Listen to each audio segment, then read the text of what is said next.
കണ്ണൂർ ലോക്സഭാ മണ്ഡലത്തിൽ ആരാവണം സ്ഥാനാർത്ഥി എന്ന ചോദ്യത്തിന് ഇവിടുത്തെ കോൺഗ്രസ് പ്രവർത്തകരും നേതാക്കളും ഒരൊറ്റ ഉത്തരം മാത്രമാണ് നൽകിയത്. കെ സുധാകരൻ എന്ന പേരായിരുന്നു ആ ഉത്തരം. കണ്ണൂരിലെ കോൺഗ്രസ് പ്രവർത്തകർക്ക് നേതാവെന്നാൽ കെ സുധാകരനാണ്. അണികളുടെ ഈ ആവേശവും മാറിയ രാഷ്ട്രീയ സാഹചര്യങ്ങളും വോട്ടായി മാറുമെന്ന പ്രതീക്ഷയിലാണ് UDF സ്ഥാനാർത്ഥി കെ സുധാകരൻ. കണ്ണൂരിൻ കരളേ, പ്രിയ നാടിന്റെ കൺമണിയേ, കെ സുധാകരൻ ഇക്കുറി വാഴും രാജാവായി വിടം. അഴീക്കോട് നിയമസഭാ മണ്ഡലത്തിൽ നിന്നാണ് UDF സ്ഥാനാർത്ഥി കെ സുധാകരൻ പൊതുപര്യടനത്തിന് തുടക്കമിടുന്നത്.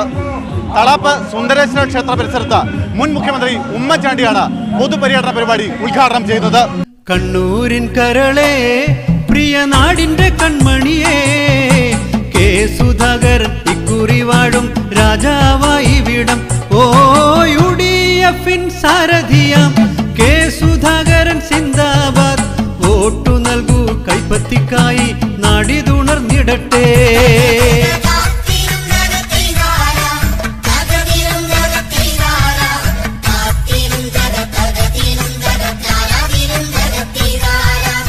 ഉദ്ഘാടന പരിപാടി കഴിയും മുൻപ് തന്നെ ആദ്യ പൈലറ്റ് വാഹനം പള്ളിക്കുന്നിലേക്ക് നീങ്ങിയിരുന്നു.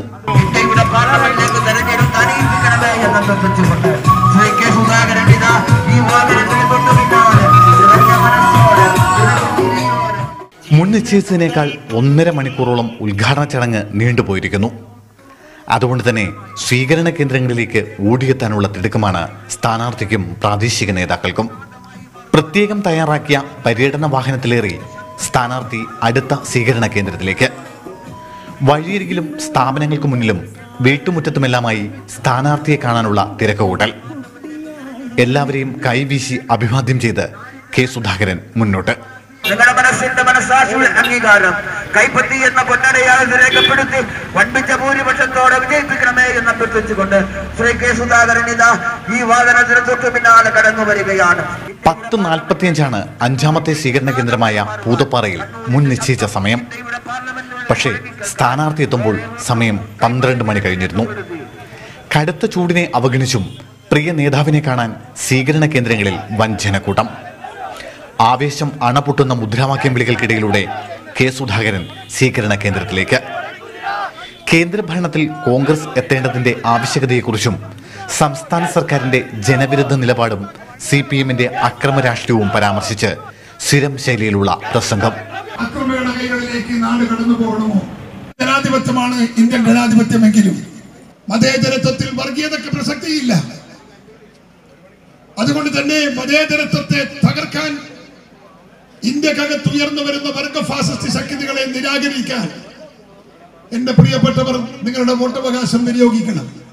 അരയാക്കണ്ടിപ്പാറ, അഴീക്കൽ, മൂന്നുനിരത്ത് എന്നീ സ്വീകരണ കേന്ദ്രങ്ങൾ പിന്നിട്ട് വളപട്ടണം ടോൾ ബൂത്ത് പരിസരത്തെത്തുമ്പോഴേക്കും സൂര്യൻ തലയ്ക്ക് മുകളിലെത്തിയിരുന്നു. എന്നാൽ തീയിലും വാടാത്ത പോരാട്ടവീര്യവുമായി കെ സുധാകരൻ അണികളുടെ ആവേശത്തിനൊപ്പമാണ്.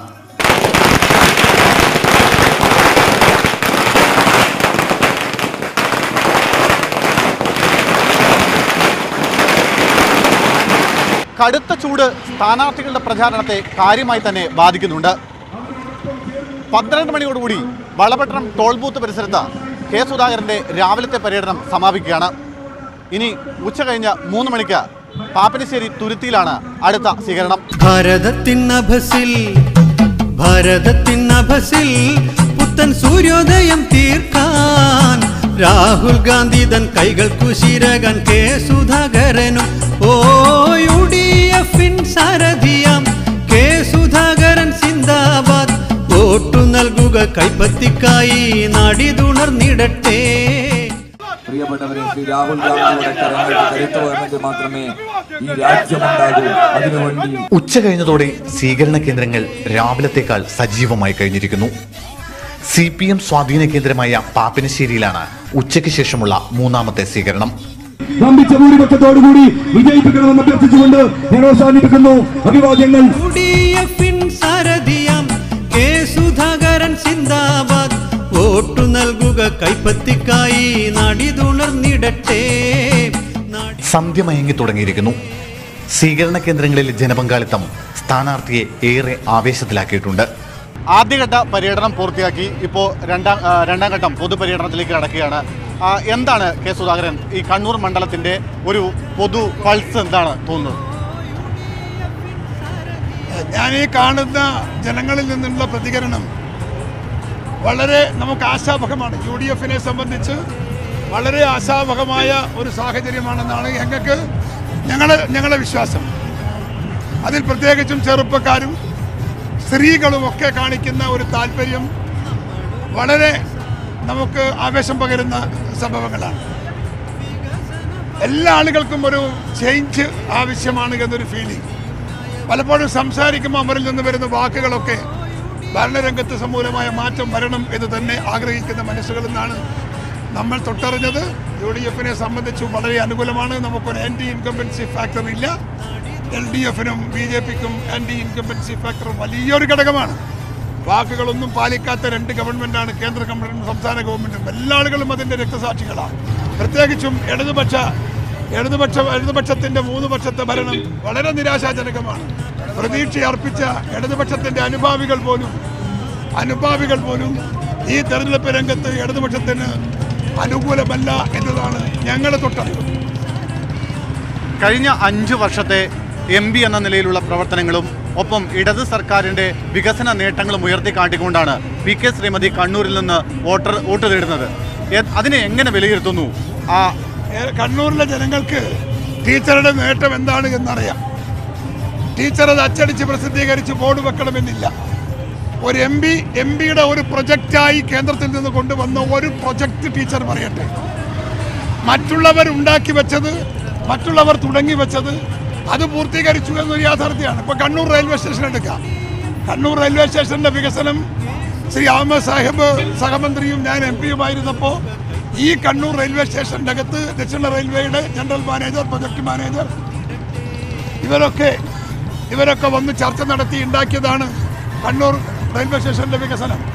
അതിൻ്റെ പ്രവർത്തനം ഇപ്പോഴാണ് പൂർത്തിയായിക്കൊണ്ടിരിക്കുന്നത്. അതുകൊണ്ട് അതിൻ്റെ പിതൃത്വം ടീച്ചർക്കാണ് എന്ന് പറയുന്നതിനകത്ത് യുക്തിയില്ല. അതുപോലെ ഒരുപാട് കാര്യം എയർപോർട്ടിൻ്റെ കാര്യത്തിൽ പറയുന്നു അവകാശവാദം. എന്താ ടീച്ചർ എയർപോർട്ടിൽ അവകാശവാദം എനിക്കറിയില്ല. എന്താ ടീച്ചർ ചെയ്തതെന്ന് എനിക്കറിയില്ല.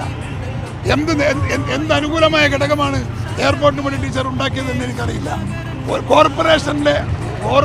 കണ്ണൂർ കോർപ്പറേഷൻ നടത്തുന്ന വികസന പ്രവർത്തനങ്ങൾ വരെ ടീച്ചറുടെ അക്കൗണ്ടിലാണ് ഇപ്പോൾ പ്രസിദ്ധീകരിച്ചിട്ടുള്ളത്. കഴിഞ്ഞ തെരഞ്ഞെടുപ്പിൽ കപ്പിനും ചുണ്ടിനുമിടയിൽ എന്ന് പറയാവുന്ന പോലെ, അതായത് അപരന്മാർ, സാമുദായിക വിഷയങ്ങൾ, രാഷ്ട്രീയ വിഷയങ്ങൾ ഒക്കെ നിരവധി പ്രശ്നങ്ങൾ ഉണ്ടായിരുന്നു കഴിഞ്ഞ തവണത്തെ പരാജയത്തിലേക്ക് നയിച്ചതിന്. എന്നിട്ടും ചെറിയ വോട്ടിനാണ് പരാജയപ്പെട്ടത്. ഇത്തവണ അതിനെല്ലാം മറികടന്നുകൊണ്ട് വലിയൊരു വിജയത്തിലേക്ക് പോകാൻ കഴിയുമെന്ന് സുധാകരൻ കരുതുന്നുണ്ടോ? അങ്ങനെ ഉണ്ടെങ്കിൽ അതിന് എന്തുകൊണ്ട് കെ സുധാകരൻ വോട്ട് ചെയ്യണമെന്നാണ് സുധാകരൻ ഇവിടുത്തെ മണ്ഡലത്തിൽ? കഴിഞ്ഞ തവണ ഒരു ഫാക്ടർ നിങ്ങൾ മറക്കുക. 50,000-ലേറെ കള്ളവോട്ട് ചെയ്ത ഇലക്ഷനാണ് അന്നത്തെ ഇലക്ഷൻ. 2014 തെരഞ്ഞെടുപ്പിൻ്റെ അകത്ത് ഏതാണ്ട് 50,000-ലേറെ കള്ള വോട്ട് ചെയ്തിട്ടുണ്ട്. ഞാൻ നോക്കി നിൽക്കെ, സാക്ഷിയായി നിൽക്കെ 100 കണക്കിന് വോട്ട് ചെയ്യുമ്പോൾ ഞാൻ കലക്ടറെ വിളിച്ച് ഞാൻ പരാതി പറയാണ് ഫോണിൽ. നിയന്ത്രിക്കാൻ ആരുമില്ല. ആ കള്ള വോട്ട് ഒരു വലിയ ഫാക്ടറാണ്. ഇക്കുറിയും ഞാൻ പറയുന്നു, കള്ള വോട്ടല്ല, ഫെയർ ഇലക്ഷൻ നടക്കുമെങ്കിൽ, ഒരു ഫെയർ ഇലക്ഷൻ കണ്ണൂർ ജില്ലയിൽ നടക്കുമെങ്കിൽ ഒരു സംശയം വേണ്ട, 1,00,000 വോട്ടിന്റെ ഭൂരിപക്ഷത്തിന് ഞങ്ങൾ ഇവിടെ ജയിക്കും. കണ്ണൂരിൽ പ്രചരണത്തിനെത്തുന്ന മുഖ്യമന്ത്രി മുതൽ CPM-ന്റെ പ്രാദേശിക നേതാക്കൾ വരെ ഉന്നയിക്കുന്ന ആരോപണം ജയിച്ചാൽ കെ സുധാകരൻ BJP-യിലേക്കാണെന്നാണ്. അത് അല്പത്തരമാണ്, രാഷ്ട്രീയത്തിലെ അല്പത്തരം. പിണറായി വിജയന് അങ്ങനെ അപ്പുറം പറയാം, പക്ഷേ ഒരു മുഖ്യമന്ത്രിക്ക് അത് പറയാൻ പാടില്ല. പിണറായി വിജയന് പറയാം ഞാൻ BJP-യിലേക്ക് പോകുന്നു എന്ന് പറയുന്നതിന്റെ അടിസ്ഥാന ഘടകം എന്താ? എന്തിന്റെ അടിസ്ഥാനത്തിലാണ്? എനിക്ക് പറഞ്ഞുകൂടെ പിണറായി വിജയൻ BJP-യുമായി രഹസ്യമാണ് നടത്തിയെന്ന്? ആർക്കാ പറഞ്ഞുകൂടാത്തത്? അന്തസ്സുണ്ടെങ്കിൽ കാര്യകാരണ സഹിതം പറയണം. എവിടെയാണ് ഞാൻ BJP ആവുന്നത്?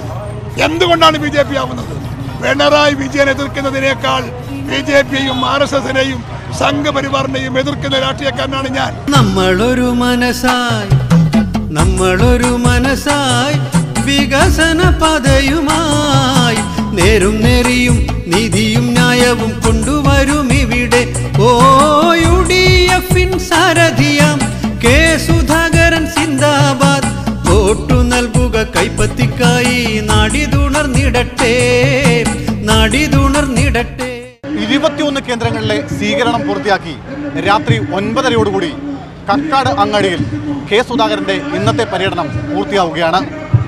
കഴിഞ്ഞ തവണ കപ്പിനും ചുണ്ടിനുമിടയിൽ നഷ്ടപ്പെട്ട കണ്ണൂർ മണ്ഡലം ഇത്തവണ തിരിച്ചു പിടിക്കാൻ കഴിയുമെന്ന തികഞ്ഞ ആത്മവിശ്വാസത്തിലാണ് കെ സുധാകരൻ.